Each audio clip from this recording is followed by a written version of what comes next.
Monsieur Bouillet, avoir accepté de vous rencontrer était une erreur. Quelques jours ont passé depuis notre rencontre et je vous informe que je m'oppose fermement à votre projet de livre sur ma grand-mère. Vous m'avez fait part de votre inexplicable passion pour l'histoire de ma grand-mère, cela vous regarde. Moi, ce que je ne m'explique pas, c'est votre insistance et les recherches extrêmement intrusives que vous avez menées sur ma grand-mère dans l'optique de votre livre. Je les trouve déplacées et choquantes. Je vous dis donc mon refus le plus ferme à ce que vous écriviez un livre concernant ma grand-mère ou qui appliquerait n'importe quel autre membre de ma famille. Je suis certaine que vous respecterez ma décision. Je ne doute pas que vous trouverez ailleurs matière à exercer vos talents littéraires et à investir vos inexplicables passions, avec mes salutations.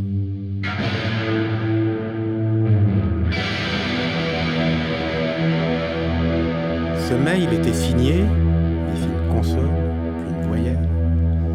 Il était signé, roulement de tambour, vais-je le dire, courir le risque, braver la menace, sachant que la décision que je vais prendre modifiera tout ce que je vais écrire à partir de maintenant, irrévocablement. Sachant qu'il ne s'agit pas seulement du livre à venir, mais de la société tout entière, de ce qu'il est possible de dire ou non de la réalité. Voilà qui dépasse largement mon cas personnel, même si je me retrouve impliqué au premier chef.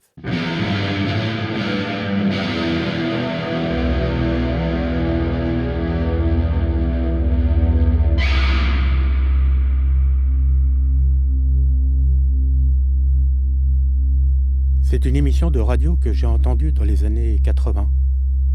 Mais impossible de me rappeler de quelle émission il s'agissait. Je ne me souviens même pas sur quelle onde elle fut diffusée. Ce que je sais, c'est qu'il était question d'une femme, comment dire, elle avait été mannequin vedette chez un grand couturier.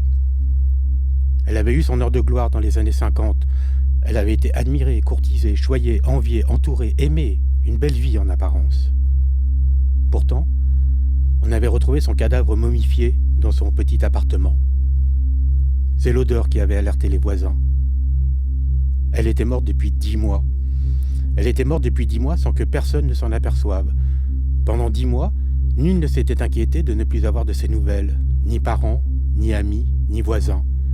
Personne n'avait été là pour elle, elle n'avait manqué à personne, comme si elle avait fait le vide autour d'elle, ou que cela faisait longtemps qu'elle avait tiré sa révérence, et qu'elle soit là ou pas ne faisait plus aucune différence. Tout comme moi, ou n'importe qui, pas la peine de nous raconter d'histoire. 10 mois. 10 mois des mots d'amour. À côté de son corps décomposé, momifié sur le lit, loques affreuses, charniers obscènes, on avait retrouvé un cahier d'écolier. Cahier dans lequel, expliquait le type à la radio, cette femme racontait s'être laissée mourir de faim. Cahier dans lequel, au jour le jour, elle avait consigné sa lente agonie, notant de façon clinique et lapidaire, sans la moindre émotion qui ne soit justement cette absence d'émotion, la détérioration de son corps, les effets de la privation de nourriture, l'horreur que c'est de mourir de faim à petit feu pendant des jours et des semaines, pendant un temps abominable. À l'antenne, un passage du cahier avait été lu. Mardi, 18e jour de jeûne, la langue comme un escargot. Ce n'était peut-être pas mardi, mais 33 ans plus tard, je me rappelais encore cette phrase. Je me la rappelais comme si c'était hier. En moi, elle s'était gravée. Ces mots, je l'avais vu les écrire dans son cahier. J'avais vu l'escargot. J'avais vu sa langue dégorger dans sa bouche et je l'avais senti enfler et boursoufler et déglutir dans ma propre bouche. Et cette sensation m'avait poursuivi. Cette vision m'avait glacé, comme une énigme sans fin, une tentation. Qui était cette femme? Comment en était-elle arrivée là? Comment avait-elle pu? Qui se suicide en y mettant un temps fou? Et qui, se suicidant en y mettant un temps fou, raconte son agonie en direct? Ce n'était pas tant le fait divers qui venait lentement me hanter à intervalles plus ou moins réguliers que le journal que cette femme avait écrit et laissé après sa mort en témoignage de quoi? Que signifiait avoir écrit sa mort? Était-ce pour qu'on lise, qu'on se rende compte? Était-ce pour qu'on s'épouvante, qu'on la pleure? Faire honte à ceux qui liraient? Pourquoi écrit-on? Pourquoi écrit-on?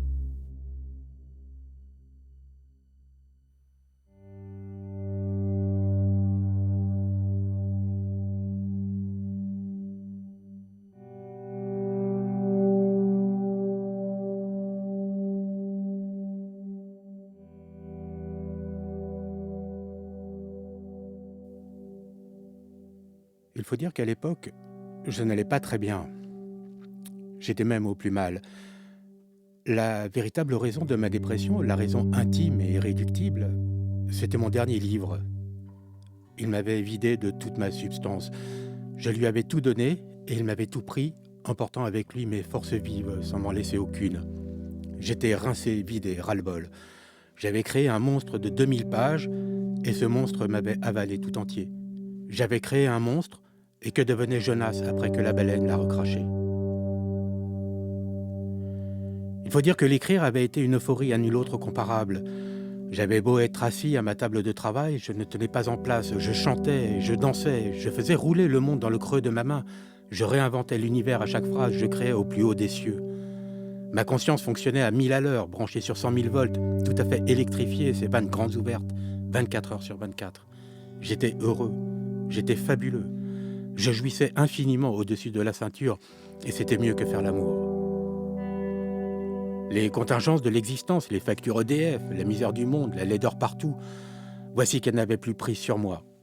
Je payais toujours mes factures d'EDF, mais cela n'avait plus aucune espèce d'importance. J'avais mieux à faire. Tandis que j'écrivais, je savais que je ne pouvais pas mourir, c'était impossible, ce que la suite a d'ailleurs démontré. Écrire, c'est opposer des forces de vie aux pulsions de mort du monde. C'est créer du temps et de l'espace. C'est créer un temps et un espace qui n'ont rien à voir avec l'espace et avec le temps de la société. C'est vivre une vie intense car c'est renouer avec l'intensité de sa vie intérieure, avec la temporalité qui est la sienne. Ce n'est pas seulement littéraire, c'est aussi existentiel. Et j'aurais voulu me tenir éternellement dans cet état de vitalité formidable, dans cette jouvence intarissable, exactement comme lorsqu'on tombe amoureux. Mais tout a une fin. J'avais terminé ce livre, il avait été publié, des articles lui avaient été consacrés, il avait même reçu un prix et 3 mois plus tard, il vivait sa vie de par le vaste monde tandis que je demeurais sur place, exsangue et déchu. Comme si toute lumière s'était éteinte en moi. Voici que je n'avais plus aucun but dans l'existence, plus aucune mission sur terre, plus aucune force ni désir, ni le psychisme. J'avais brûlé tous mes vaisseaux et, de retour sur Terre, proie de nouveau des contingences les plus stupides et du bordel ambiant, j'étais redevenu mortel, une loque comme une autre, un être qui sent en lui un vide immense et qui ne cesse de tomber dedans, une épave, une exuvie. On ne se doute pas de ce que font les livres à ceux qui les écrivent, dans quel état ils les laissent. On n'en a pas la moindre idée, ce n'est pas un reproche, mais un constat. Je parle bien sûr des livres qui ne se contentent pas de raconter une histoire. Ceux-là entretiennent la flamme, mais n'allument aucun feu. La vérité, c'est que mon livre n'avait été qu'un bouquin parmi des millions d'autres. Un livre que 500 autres ouvrages non moins exceptionnels feraient oublier à la prochaine rentrée littéraire, la machine avalant tout. À quoi bon alors? À quoi bon écrire? C'est pour que le monde continue de tourner comme si de rien n'était. Autant être boulanger, électricien, sage-femme, au moins ces professions sont-elles utiles. La dernière fois que j'avais dédicacé mon livre, j'avais griffonné « Sigil l'auteur ». On était prévenu. Qu'on ne me demande pas ce que j'allais écrire maintenant, assez de cette question qui m'était systématiquement posée. Aurait-on demandé à Proust ce qu'il allait écrire après la recherche? Alors, monsieur Cervantes, qu'allez-vous écrire après Don Quichotte? On a hâte. J'avais depuis longtemps l'habitude de dire que si le chemin se perd en cours de route, c'est donc qu'il y a une route. Je n'y croyais plus à présent, je n'y croyais plus du tout. La route conduisait à une impasse. Mais ça, c'était 9 mois plus tôt. C'était avant que Marcel Pichon fasse effraction dans mon existence.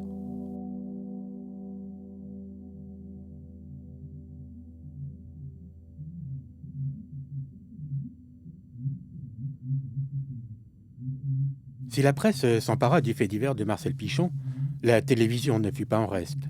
À midi, le samedi 24 août 1985, le journal d'Antenne 2 décide carrément d'ouvrir les actualités du jour, j'allais dire les hostilités, avec la mort de Marcel Pichon. Noël Mamère est à la manœuvre. un grand moment de journalisme, je le cite. Dans son quartier, le 18e arrondissement de Paris, on l'appelait la petite dame aux cheveux gris.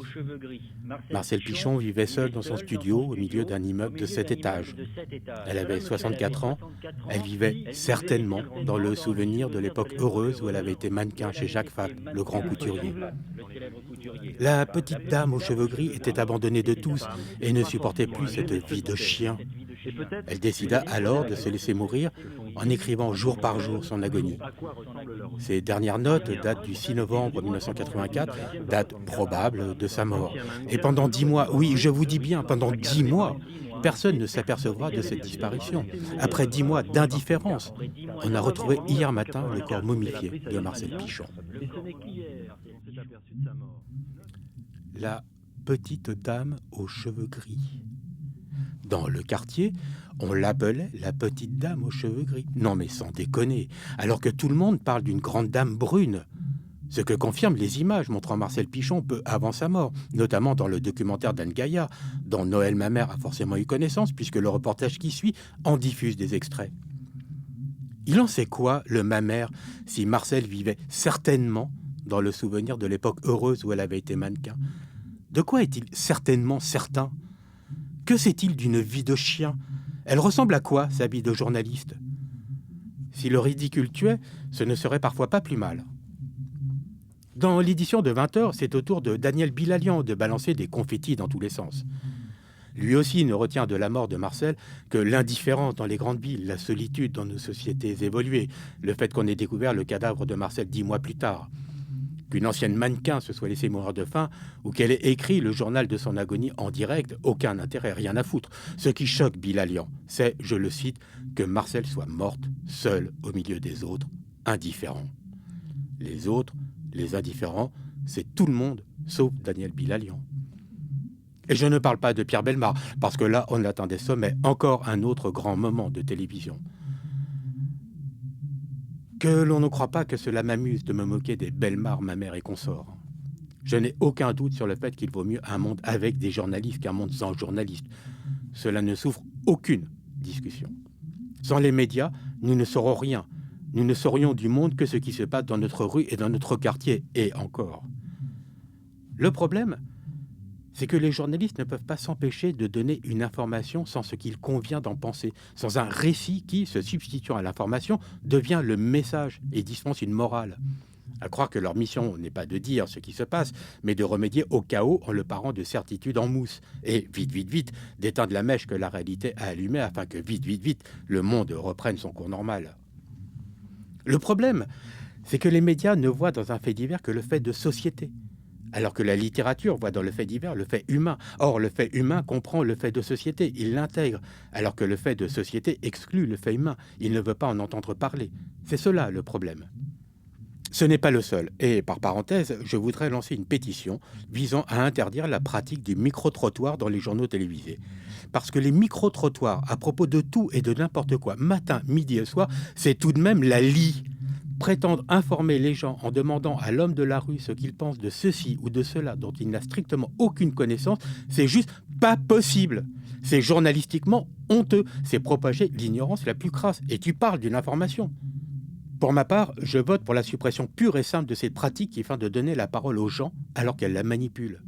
À l'antenne, le temps ainsi dégagé, d'une durée proprement fantastique, obligerait certains à faire leur boulot et nous à mieux comprendre peut-être ce qui se passe ici-bas et ailleurs.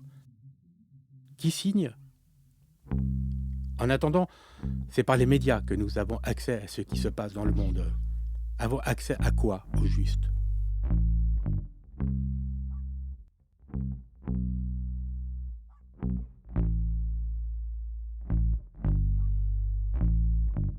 Le berceau de la famille Pichon se situe dans le centre de la France, en plein Berry, entre Ambro et Beaumier, dans le département de l'Indre, là où les arrière-grands-parents de Marcel, Pierre Pichon et Marie Ribaud, naquirent, lui le 7 août 1818, elle le 15 mars 1829.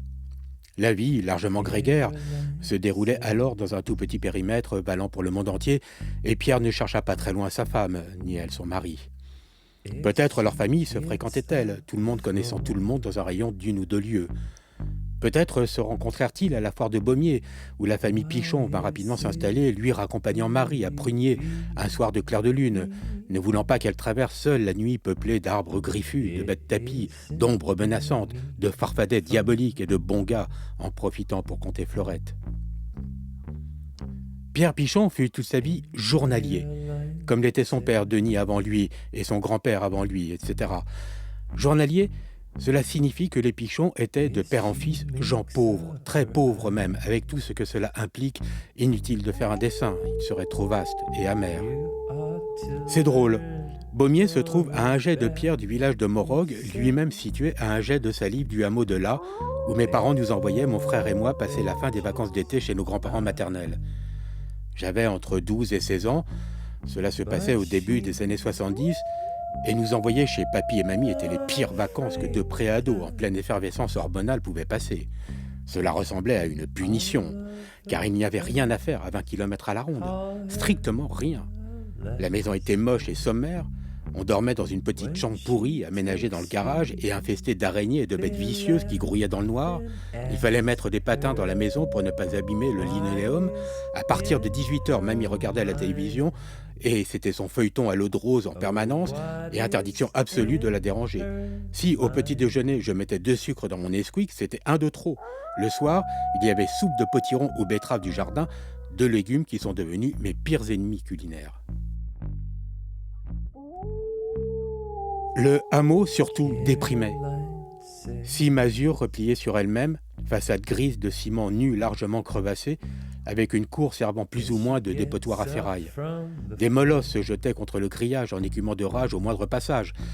Les voisins avaient une fille que tout le monde appelait la débile. Il se racontait qu'elle était le fruit d'un inceste entre le frère et la sœur. Qu'a-t-elle bien pu devenir ?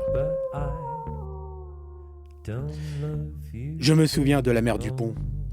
Elle faisait peur. Impossible de deviner son âge, elle semblait avoir toujours été vieille et affreuse. Très grande et homasse, avec de la moustache et du poil au menton, elle était édentée de partout, si bien qu'en plus de parler un patois incompréhensible, on ne comprenait rien à ce qu'elle disait. Une vraie sorcière, habillée comme une crève-la-faim, alors qu'elle possédait des vignes à perte de vue et était riche à millions. Un jour que je la croisais sur le chemin, elle me salua avec le bâton en bois de genêt qui lui servait de canne et me baragouina je ne sais quoi, et moi, bien poli, tout petit devant elle, je ne compris pas tout de suite. Mais si, pas de doute, elle pissait sous elle. Elle s'était mise à pisser debout, comme une vache, sans cesser de baragouiner des trucs incompréhensibles, là, devant moi, sur le chemin, sans même relever ses jupes, comme si c'était la chose la plus naturelle au monde. Mon papy m'avait dit qu'elle était coutumière du fait. Où le problème ? On ne pissait donc pas à Paris, ce que je pouvais être chochotte. La mère Dupont, elle ne portait donc pas de culotte ? Avec mon frère, nous en avions longuement débattu le soir même, secoué de fou rire et de blagues graveleuses. Il m'avait dit que c'était dommage que je n'ai pas d'odorat, car la grosse vache, qu'est-ce qu'elle puait ? La pisse et la vinasse, impossible de la louper, une véritable infection. On était en 1970 et c'était ça le Berry. Un pays rude, réfractaire, rébarbatif, peuplé d'ennuis et de pecnos, de rebouteux, de sorciers et de birettes. Pays d'un autre âge et pas la peine que les gens du coin m'assassinent sur les réseaux sociaux. Je ne parle pas d'eux, je parle du berceau de la famille Pichon.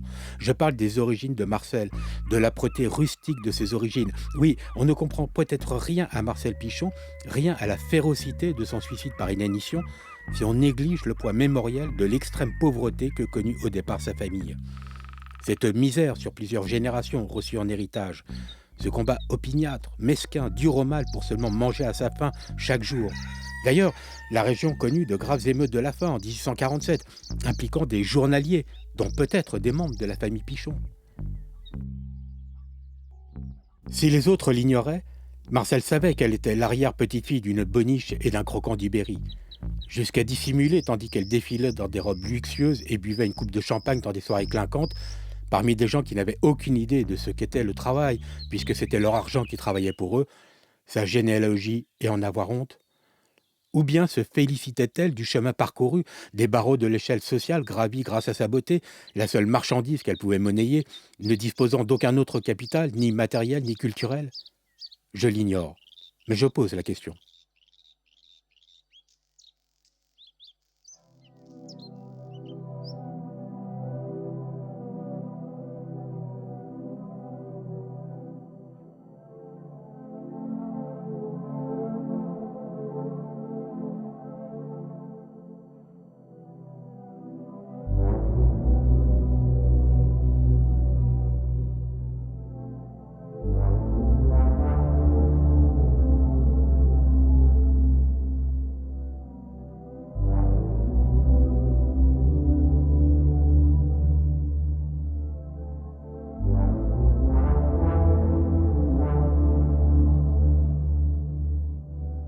Le père de Marcel s'appelait Charles.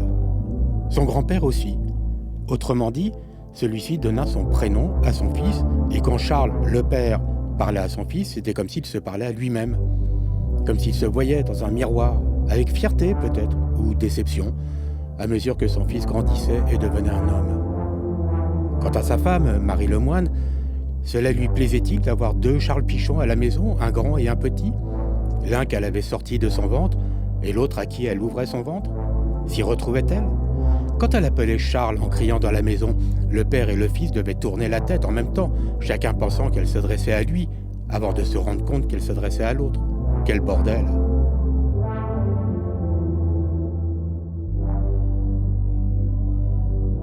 Lorsque Charles le père mourut en 1859, Marie dut emmener le petit Charles sur la tombe du défunt, et tandis qu'elle voyait le nom de son époux gravé sur la pierre, à côté d'elle, en culotte courte, son fils lisait aussi son propre nom, comme si c'était lui qui était enterré là. À quoi pensait-il alors?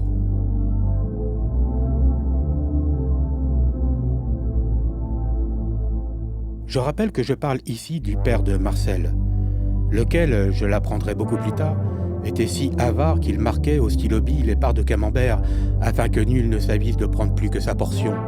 Un vrai trouble identitaire, et à la fin, Marcel s'est privé de manger jusqu'à en mourir.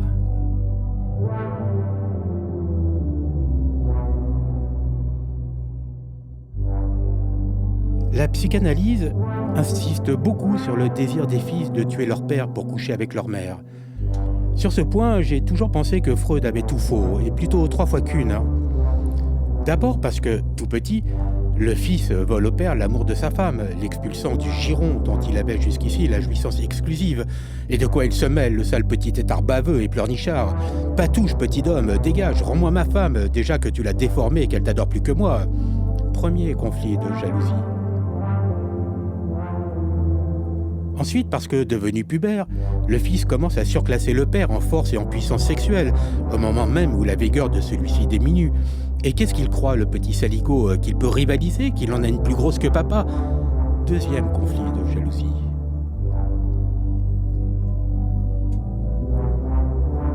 Enfin, parce que, devenu un homme, le fils nargue le père en convolant avec une femme jeune et fertile, et là, ce sont carrément les mâchoires de la convoitise qui se referment sur le père. Cette fois, c'en est trop. Le père n'en peut définitivement plus de son fils. Il lui vient de véritables envies de meurtre qu'il lui faut cependant réfréner, car il s'agit de son fils, et il aime son fils. Et quoi? C'est son fils, c'est son héritier, celui qui porte son nom. Il lui faut donc refouler ses envies de meurtre. D'où le conflit. Car sous les joies et la fierté des pères, la jalousie est là. Le désir d'éliminer le fils pour coucher avec sa bru est là. Et quelle belle fille n'a pas surpris dans le regard et peut-être même l'attitude de son beau-père la folle envie qu'il avait de la serrer dans un coin, de la trousser, de la violer, de la voler à son fils. Je serais curieux de connaître les statistiques. Et si je parlais un peu de moi pour changer? Si je creusais ma propre généalogie? Car tout indique que j'ai du sang berbère dans les veines.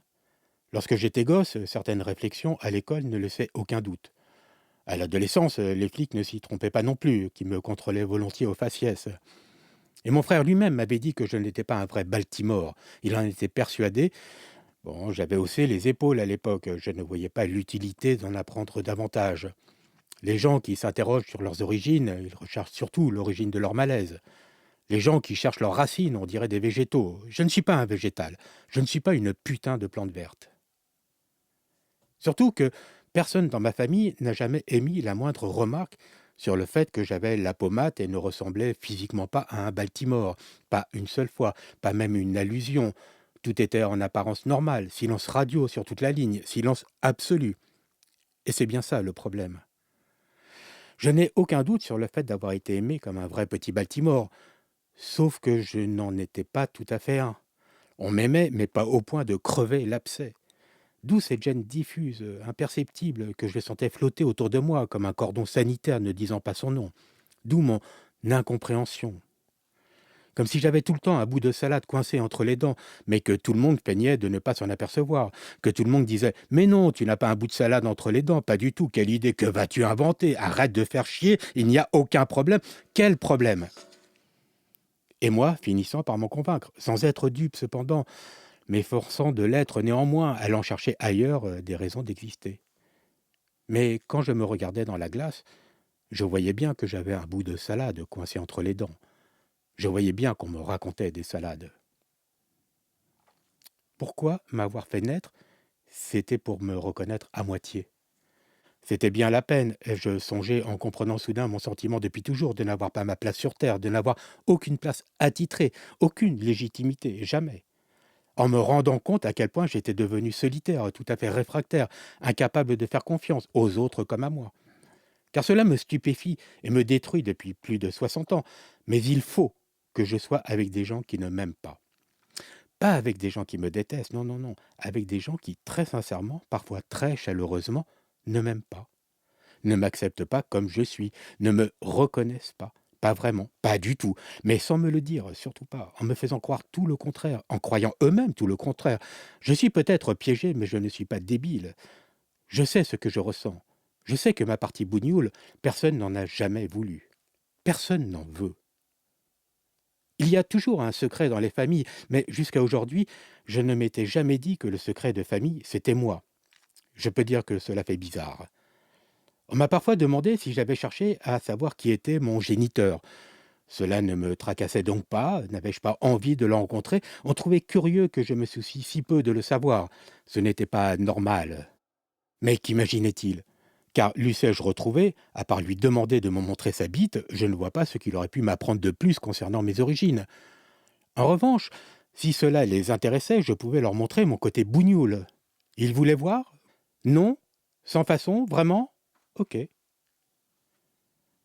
La dernière fois que j'ai eu mon père au téléphone, il venait de faire repeindre sa cuisine avec une gazinière flambant neuf et le dernier cri de l'électroménager. À 83 ans, il était tout content. Il m'a dit, je cite, « Comme ça, si tu hérites, tu auras une cuisine tout équipée. » Si j'hérite. Alors que ma mère et mon frère sont morts et qu'il ne reste que moi. Si j'hérite. D'où ceci? Mais je sais bien pourquoi. Ce conditionnel, il m'a démoli sur l'instant. Il a rouvert d'un coup la plaie, le feu, la glace, la foudre et l'orage. Le pire étant que mon père ne l'a pas fait exprès.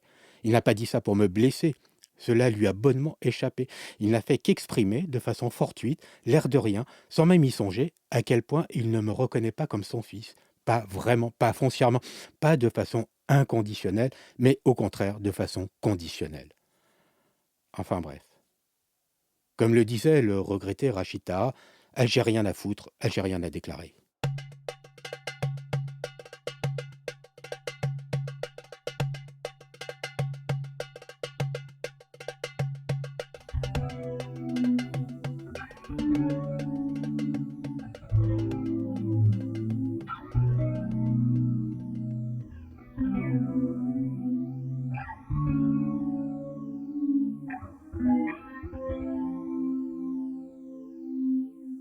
On le sait, les déterminismes sociaux, là où on est, ici dans la soie, ailleurs dans la dèche, pèsent fortement sur l'existence des individus.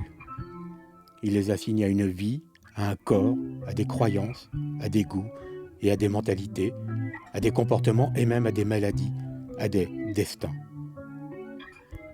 Mais il y a en chacun de nous, peut-être pas chez tout le monde, mais chez certains individus, un désir, une force, un rire, une vitalité, une légèreté, un je ne sais quoi, un presque rien, qui fait qu'ils ne restituent pas la totalité de leur conditionnement. Sartre appelait cette force la liberté. J'appelle cette force la joie de vivre. Non la joie de vivre du ravi de la crèche, non la joie de vivre du bon vivant qui rote et qui pète, je parle de la joie de vivre qui sait la saloperie sociale et qui sait le tragique de l'existence et cependant, sa joie de vivre demeure. Elle est plus puissante que la souffrance, plus puissante que la colère. Je parle de la joie de vivre qui est parfois chagrine, parfois ivre, mais toujours irrésistible, toujours pleine d'allégresse, à la fois consubstantielle et incommensurable. Je parle de la joie de vivre qui s'oppose à la tristesse dont le pouvoir a besoin pour exister, car la tristesse lui permet d'apparaître nécessaire, c'est pourquoi tout est fait pour entretenir et valoriser les drames et les horreurs qui se produisent à chaque instant, alors que la joie de vivre se moque de tous les pouvoirs, puisqu'elle est partout en son royaume. Je parle de la joie de vivre qui fait qu'un prolo peut lire Proust avec plaisir et un fils de bonne famille se régaler de réparer un moteur de ses mains pleines de cambouis, alors que ce n'est pas prévu, c'est même interdit. Je parle de la joie de vivre qui émancipe bien davantage que toutes les guerres de libération, car elle est ce qui, rendant libre intérieurement, rend libre dans le monde. Voici que l'être voyage, il fait danser les casseroles que la famille, la société et l'époque accrochent à ses basques, au lieu que ce soit elle qui le mitonne et le cuise à petit feu. Je parle de l'oiseau bleu. Et qui possède l'oiseau bleu? Qui prend soin de son oiseau bleu au lieu de l'étouffer dans son poing? Qui préfère le voir s'envoler plutôt que le mettre en cage?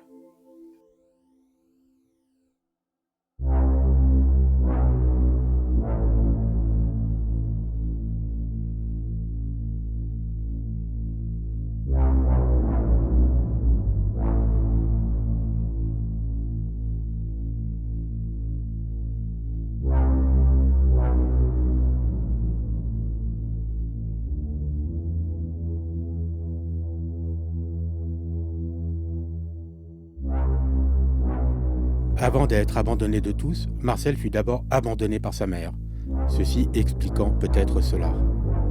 Elle avait 8 ans, et sa mère, Eugénie Landré, pouf, envolée, disparue après son divorce avec le père de Marcel, disparue sans laisser d'adresse. À tel point que lors de son mariage en octobre 1940, Marcel ne savait pas où se trouvait sa mère, non plus son père qui l'éleva seul. Son père qui était un petit coiffeur de quartier et qui était avare. On a vu, au-dessus d'un berceau, de meilleures fées se pencher. Il manque un mot pour dire le manque de repères lorsqu'il s'agit de la mère. Pourquoi? Serait-il inconcevable ou même interdit de parler de manque de remères?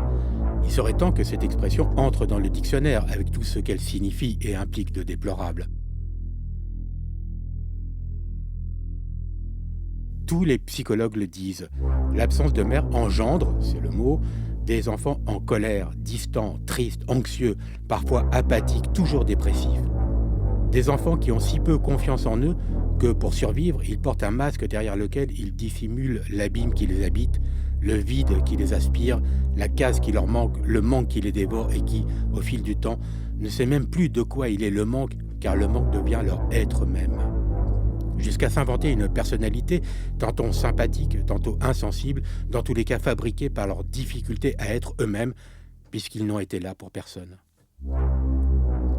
Tous ces hommes et toutes ces femmes qui n'ont que leur mère adorée à la bouche, que leur petite maman chérie à chérir, à qui ils tissent des couronnes de roses blanches énamourées, dont ils affirment qu'elle fut, est et sera à jamais leur promesse de l'aube, Romain Gary, leur seul amour profond, sincère et inaltérable, Alexandre Dumas fils, la plus belle du monde, Luis Mariano, Tino Rossi, Dalida, Georgette Plana, celle dont les bras sont plus réconfortants que n'importe quels autres bras, Lady Di, sans oublier que tout ce que j'ai de bon, c'est à ma mère que je le dois, Albert Cohen, et ne parlons pas de Proust. Tous ces fils à maman, comme ils devaient faire atrocement ricaner Marcel. Toutes ces filles à maman, comme elles devaient la faire grincer des dents jusqu'à ensanglanter ses gencives, rouvrir encore et encore l'hideuse blessure et l'obliger à patauger dedans, à jamais incomprise des autres, atrocement envieuse de leurs certitudes enchantées et contrainte de broyer sans fin sa propre amertume, seule dans son coin, enfermée dans ses sarcasmes, sa détresse. Merci maman. Malédiction sur ce monde pourri, amour maternel mon cul. En même temps, quand on connaît certaines mères, quand on voit certaines mères à l'œuvre, quand on souffre la méchanceté de certaines mères, la violence de certaines mères, la folie de certaines mères, quand on sait que Madame Djamboudi enduisait de harissa l'anus de son fils lorsqu'il avait fait une bêtise, et le petit Hamida s'en souvint plus tard, il assassina en 1977 une jeune fille de 22 ans après l'avoir torturée pendant des heures, lui en disant notamment le sexe et l'anus d'essence avant de craquer une allumette. Merci maman. Quand on sait ça, n'avoir pas de mère peut s'avérer une chance, la meilleure chose qui puisse arriver à un enfant. Pour une fille, il existe un lien entre sa mère et son rapport à la nourriture, c'est de notoriété publique. Un trouble maternel peut aisément dégénérer en trouble alimentaire et à l'adolescence, Marcel fut-elle anorexique? Chercha-t-elle, en rejetant la nourriture, à rejeter sa mère qui l'avait rejetée? Si oui, cela lui permet-il d'avoir une taille mannequin et dans un premier temps de réussir dans le milieu de la mode, comme si le problème avec sa mère se révélait tout à coup un atout?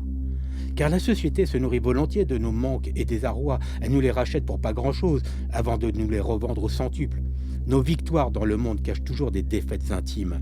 Elles nous donnent l'illusion de surmonter nos problèmes, alors qu'elles les amplifient et les consolident en nous, jusqu'à les rendre insurmontables.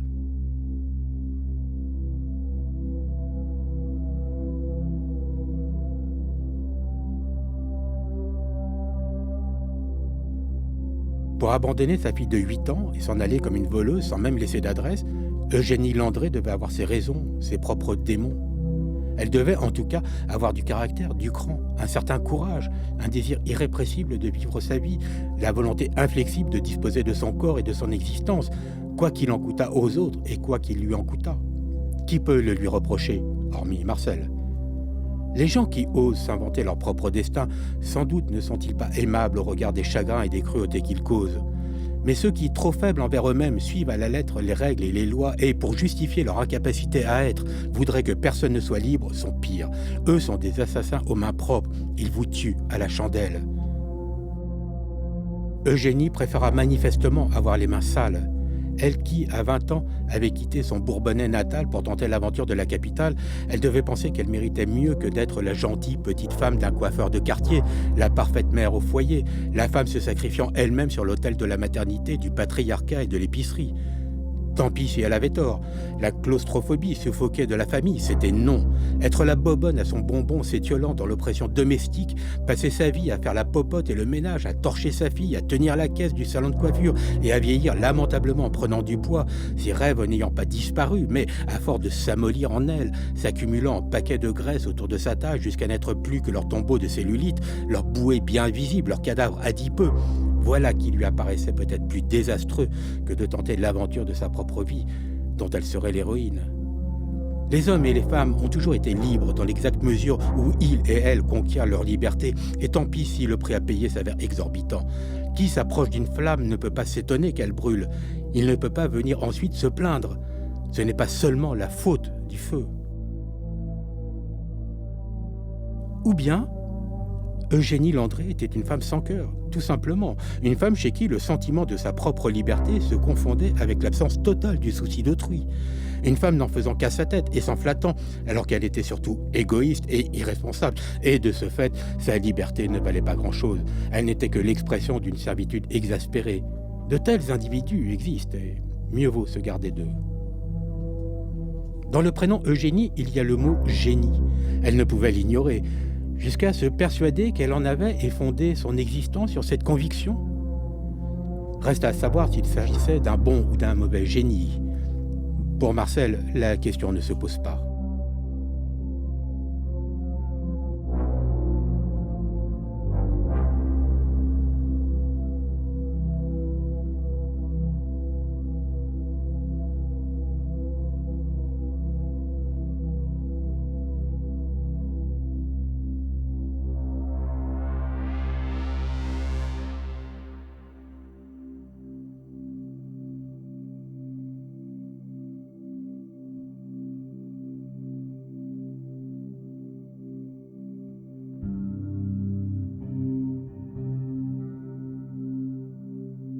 Le jour du mariage de Marcel et Victor, en cette heureuse journée du mardi 1er octobre 1940, Pétain ratifiait, sans même que les nazis le lui demandent, le projet de statut des Juifs jetant les bases de la politique antisémite de l'État français.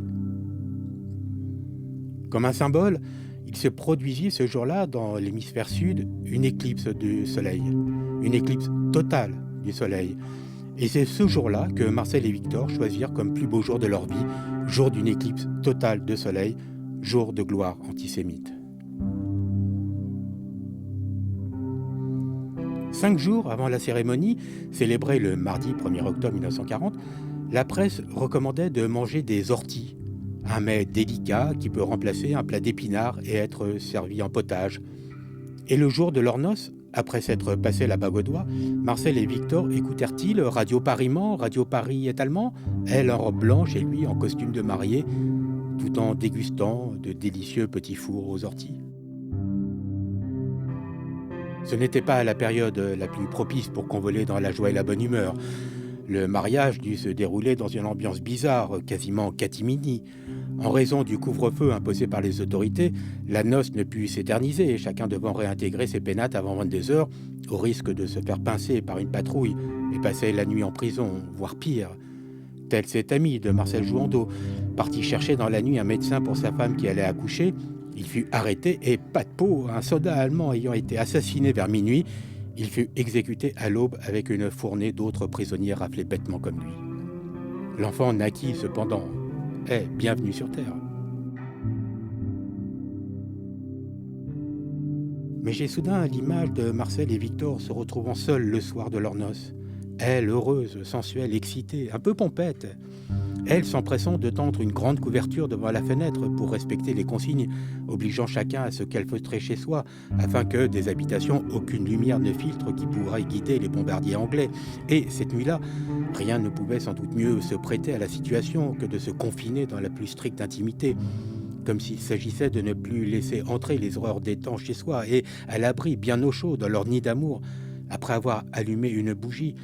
Voici que Marcel saute sur le lit, encore vêtu de sa robe de mariée, qu'elle retrousse vivement et dépoitraille pour s'offrir à Victor, se jeter amoureusement sur lui, se lever contre son corps, l'embrasser partout, sentir sa peau sur la sienne, sentir son sexe durcir dans sa main, avant de se redresser et, tout humide, s'empaler délicieusement sur lui pour leur donner à tous deux un plaisir n'appartenant qu'à eux. Et quoi, Marcel eut aussi une vie sexuelle. Nous ne saurons jamais si celle-ci fut heureuse, mais nous le lui souhaitons. En même temps, ce n'est pas rien la guerre. Et entre 1940 et 1945, plus de 4 années durant, 4 années, ce ne fut pas rien, à l'âge de seulement 20 ans, de vivre dans un monde devenu du jour au lendemain dangereux, violent, imprévisible, arbitraire, brutal, incompréhensible, criminel de bout en bout. Un monde où faire confiance était devenu impossible et faire profil bas une nécessité.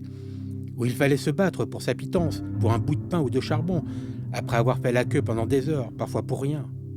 Où votre voisin, votre conjoint, votre progéniture, ou n'importe qui pouvait, par jalousie, par rancœur ou par intérêt, vous dénoncer et vous envoyer en prison. Où des sirènes prévenant des bombardements de la RF faisaient de vous des chiens de Pavlov apeurés et Marcel courait-elle alors se réfugier dans les profondeurs du métro? Dans ces bas-fonds surpeuplés, crevait-elle alors de trouille? Se mettait-elle dans un coin pour lire un livre à la lumière d'une langue pigeon? Ou d'étranges désirs lui venaient-ils avec Victor ou même avec un inconnu? Car cela s'est vu. Il existe un dessin humoristique montrant que pour passer le temps dans l'abri, on papote, on complote, on belote, on bécote, on pelote. Si Marcel fut la fille de ses parents, elle fut surtout une enfant de la guerre. Elle fut la fille d'une débâcle généralisée, d'une faillite des adultes, d'une faillite de la société, d'une faillite de la civilisation, d'une faillite de l'humanité, d'une faillite de tout. Quand on sait que les événements qui traumatisent notre existence modifient notre ADN au point de se transmettre de génération en génération, on ne s'étonne pas qu'un individu sur 3 souffrirait aujourd'hui, 80 ans plus tard, de problèmes hérités de la Seconde Guerre mondiale. Une partie des jeunes nés dans les années 1960 et 1970 témoignent d'angoisse inexpliquée et d'un sentiment d'insécurité qui ne trouve pas sa source dans leur propre vie. Ils connaissent d'étranges blocages qui les empêchent de s'épanouir.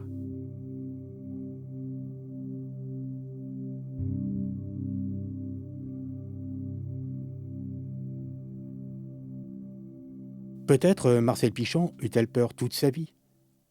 Peut-être creva-t-elle de faim toute sa vie, n'étant jamais rassasiée. Peut-être fut-elle toujours frigorifiée.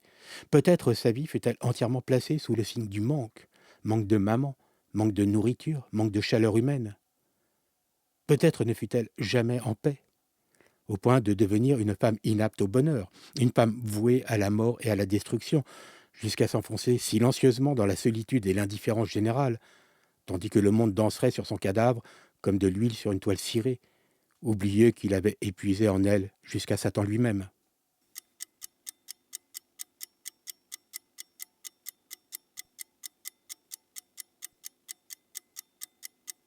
1, 2, 3, 4, 5, 6, 7, 8, 9, 10, 11, 12, 13, 14, 15, 16, 17, 18, 19, 20, 21, 22, 23, 24, 25, 26, 27, 28, 29, 30, 31, 32, 33, 34, 35, 36, 37, 38, 39, 40, 41, 42, 43, 44, 45, 46, 47, 48, 49, 50, 51, 52, 53, 54, 55, 56, 57, 58, 59, 60.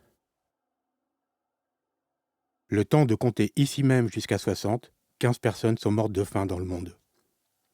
15 personnes. Voilà qui donne un peu de prix au temps qui passe, à chaque minute qui passe.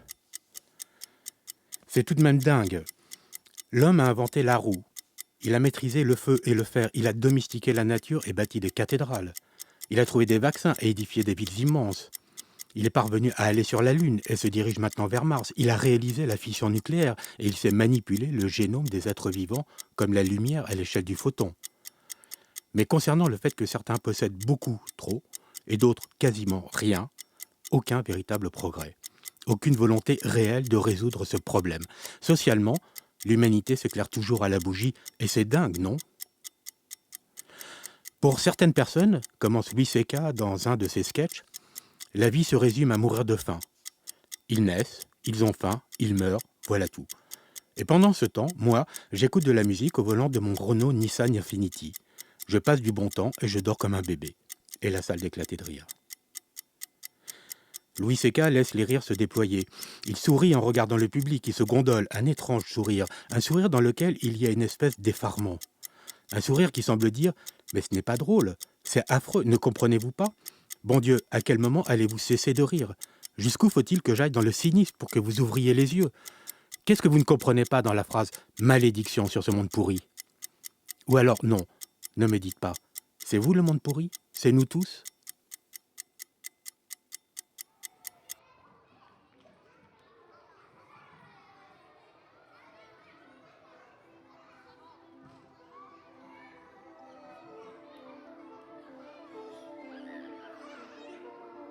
Mais j'allais oublier.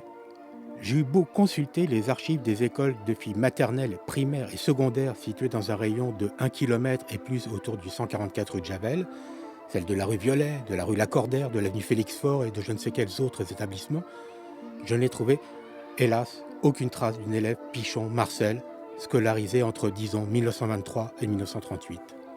Une vraie déception. Sachant que j'ai trouvé dans le registre de l'école de la rue Violet une Pichon Denise, née le 28 mars 1918 à Guimillot, Finistère. Elle est ainsi décrite, très bonne tenue, caractère excellent, intelligence vive, progrès satisfaisant, travailleuse. Toutes les appréciations ne sont pas si flatteuses. Ainsi, Marguerite Le Pen, née le 12 février 1920 d'un père employé, apparaît d'une faible intelligence, paresseuse, progrès lent, ira au cours de préapprentissage rue Miolis. Pour sa part, Édith Juif, née le 12 décembre 1923 à Andouillé, Mayenne, dont je redoute ce qu'elle a pu devenir, notamment en 1940 alors qu'elle avait 17 ans, est davantage appréciée. Bonne conduite, intelligence agréable, envoyée en province à cause d'une maladie grave de la mère. Il y a des noms plus difficiles à porter que d'autres. Car je ne parle pas de Jacqueline Cocu, enfant molle, d'Arlette Venin, caractère fermé et peu souple, ou de Michel Pédé, qui, à l'école de la rue Sextus, était peut-être la condisciple de Marcel Pichon, et peut-être même était-elle copine. Marcel, justement, quelles appréciations, quel caractère, quelle intelligence, quelle tenue, d'après ses professeurs. Était-elle, je cite, d'une intelligence médiocre, paresseuse, romanesque ? Denise Moulinier, fille d'un père employé au Halles et d'une mère concierge. Était-elle une enfant charmante, très bien élevée, excellent cœur ? Denise Pivonnet, son père était sous-directeur chez Panhard. Était-elle une élève indisciplinée, avec un caractère faux et sournois, moyennement douée et prétentieuse, devant être tenue sévèrement à cause de son mauvais esprit ? Gisèle Robert, père postier, mère employée. Était-elle très peu douée, mais fort vaniteuse et d'une moralité douteuse ? Henriette Alain, père infirmier. Ou bien intelligente, douée pour l'enseignement littéraire, très bien élevée, aimable et originale ? Madeleine Fontana, père maître d'hôtel. Je lis ces appréciations qui semblent d'un autre âge et qui, en effet, le sont. On n'imagine pas aujourd'hui des maîtres et des maîtresses juger moins les résultats scolaires de leurs élèves que leur caractère agréable ou déplaisant, leur nature sincère ou fausse, leur cœur bon ou mauvais, leur tenue soignée ou négligée. Surtout que les meilleures appréciations concernent les enfants des classes les plus aisées. Et que disait Bourdieu déjà sur le rôle de l'école dans la reproduction du capital culturel et social? D'un autre côté, les élèves sont aujourd'hui évalués selon des objectifs pédagogiques non atteints, partiellement atteints, atteints ou dépassés. Cela n'a plus rien de personnel, on croirait qu'on parle de machine. Quoi qu'il en soit, je lis ces appréciations et je me demande ce qu'a bien pu devenir chacune de ces petites filles nées dans les années 1920. Quel destin fut le leur? Quelle vie? Que devint le côté romanesque de Denise Moulinier? L'excellent cœur de Denise Pivonnet? Le caractère faux et sournois de Gisèle Robert? L'originalité de Madeleine Fontana? Je me pose la question et puis j'oublie. Je me dis que depuis le début, il ne s'agit que d'une chose, transformer l'impossibilité de savoir qui était Marcel Pichon en possibilité d'écrire sur elle. Je peux répéter cette phrase s'il le faut, car elle est au cœur de notre enquête.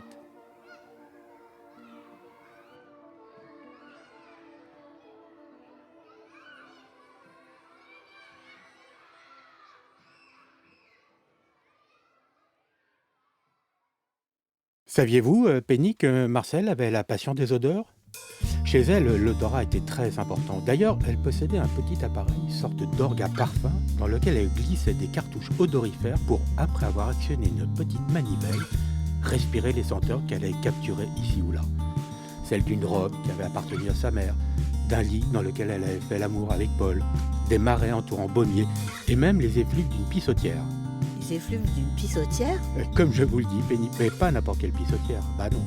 Il s'agissait de la pissotière qui se trouvait boulevard Malesherbes, à l'angle de la place de la Madeleine. Il s'agissait de la pissotière que Proust, qui habitait juste en face, voyait de sa fenêtre.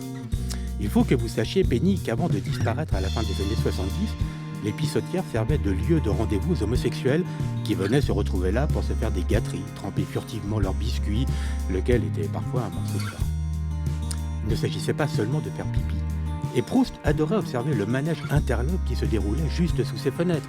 Il avait une vue imprenable sur cette pissotière que les familiers appelaient entre eux la Petite Madeleine, et qui, paraît-il, était très fréquentée.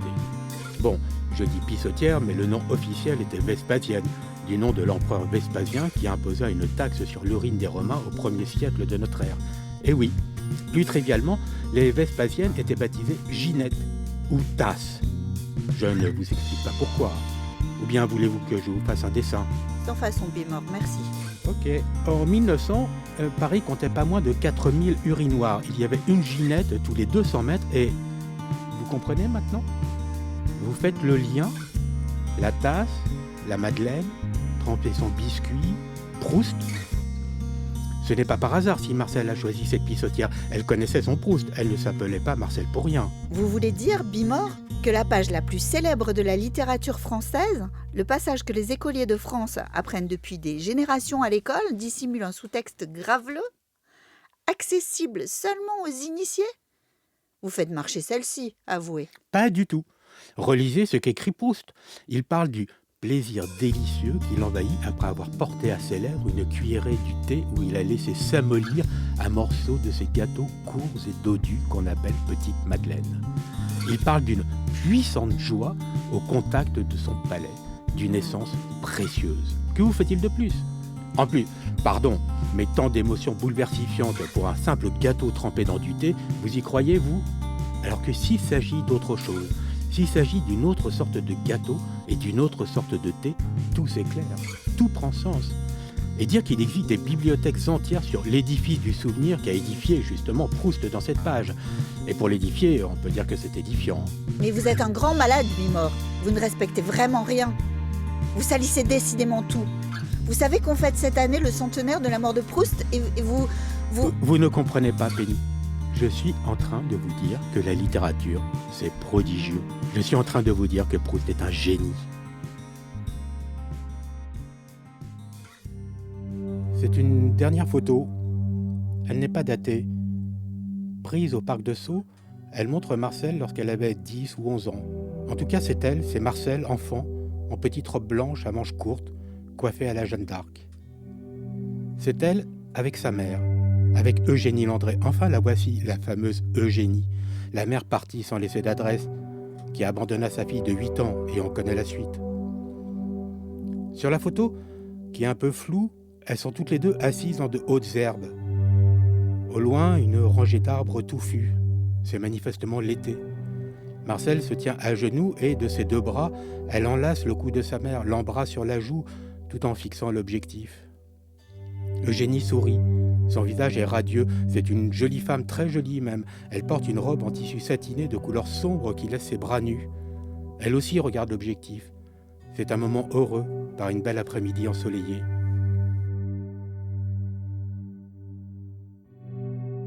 Je comprends que Marcel ait gardé cette photo.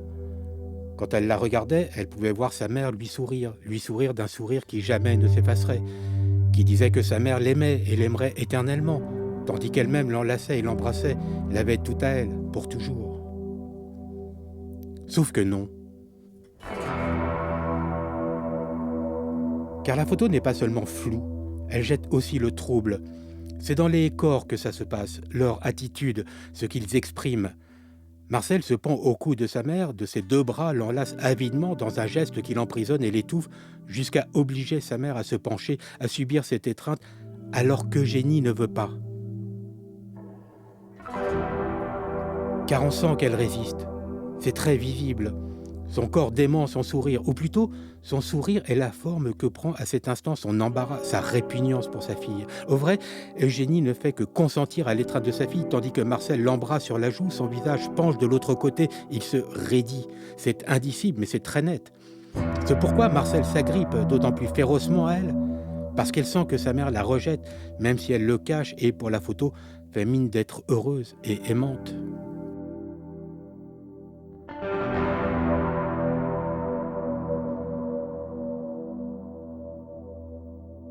Le pire, c'est le bras gauche d'Eugénie. Il pend le long de son corps, inerte, en retrait, occupé à rien. Occupé en fait à ne témoigner aucune tendresse à sa fille, à ne surtout pas la toucher. Ce bras, il est terrible, il dit tout, la cruauté et son mensonge. Dans ce genre de situation, le bras de la mère vient naturellement prendre la taille de son enfant venu se jeter à son cou pour une étreinte réciproque et chaleureuse, un bonheur partagé. Pas ici. Pas Eugénie. C'est plus fort qu'elle.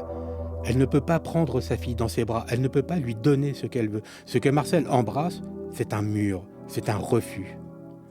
On imagine, une fois la photo prise, Eugénie se lever vivement et s'écarter au plus vite de sa fille, secouer sa robe pour faire tomber les brins d'herbe comme si c'était sa fille elle-même, soulagée que ce soit fini, heureuse d'être enfin débarrassée de cette gamine pendue à son cou comme un petit singe, sa fille qui cherche à l'avoir tout à elle, veut l'accaparer tout entière sans cesser de sourire pour la galerie. De sourire afin que nul ne se doute de rien, afin de préserver ses apparences, car elle ne peut pas faire mieux, Eugénie. Elle n'a qu'une façade de mère à offrir.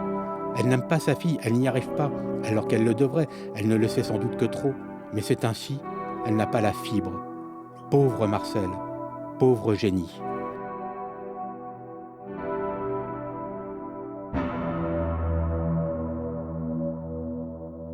Bien sûr, une seconde plus tard, la photo pourrait montrer Eugénie couvrant Marcel de baisers et l'aimant de tout son cœur. Mais je n'y crois pas. Qu'est-ce qui est le pire? Une mère qui bat sa fille parce qu'elle la déteste, ou une mère qui sourit à sa fille pour lui faire croire qu'elle l'aime alors que c'est complètement faux? Entre une mère avare en sentiments et un père avare avec l'argent, Marcel était mal barré dans l'existence, définitivement. On connaît la suite. Chacun en pensera ce qu'il veut. Nous, à la Bimor et Investigation, on a fait ce qu'on a pu.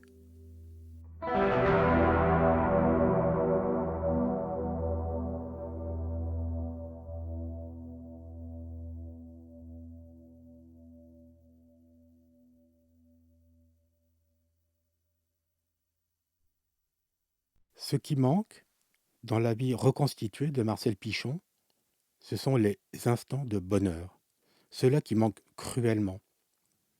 Marcel dut pourtant en connaître. Il dut lui arriver de rire. Elle fut pendant des périodes non mesurables, que celles-ci durassent une seconde, une semaine ou une année, être heureuse, juste heureuse, heureuse en toutes lettres, à cause du soleil, un matin de juin, ou d'un bouquet de fleurs, d'un petit lapin, d'une soirée joyeuse et réussie, d'une nuit d'amour la laissant ravie, ce n'est pas possible autrement. Son existence ne put être de bout en bout une longue nuit sans fin. Sauf que les archives ne conservent rien du bonheur. Les moments heureux, ils ne font pas date, et ainsi sont-ils les grands oubliés de l'histoire. L'histoire, elle retient les drames et les catastrophes, jusqu'à faire croire que les drames et les catastrophes sont les moteurs de l'histoire, alors que c'est un biais des archives. C'est parce que le bonheur ne laisse pas de traces visibles. Et qui peut dire si le bonheur ne représente pas 90% de l'histoire de l'humanité? Sauf que les historiens n'en savent rien, puisqu'ils n'ont accès qu'aux 10% de l'histoire visible. À quand une histoire du bonheur? Quel historien relèvera ce défi? Quand saurons-nous le meilleur qui eut lieu et non seulement le pire qui eut lieu? Ce que le bonheur provoqua et son rôle dans le cours des événements. Il y a urgence, non? En attendant, j'aimerais que l'on garde présent à l'esprit que Marcel fut parfois joyeuse, même si aucun document ne l'atteste, ni ne l'attestera jamais. Mais l'absence de preuve n'est pas la preuve de l'absence, qu'on se le dise.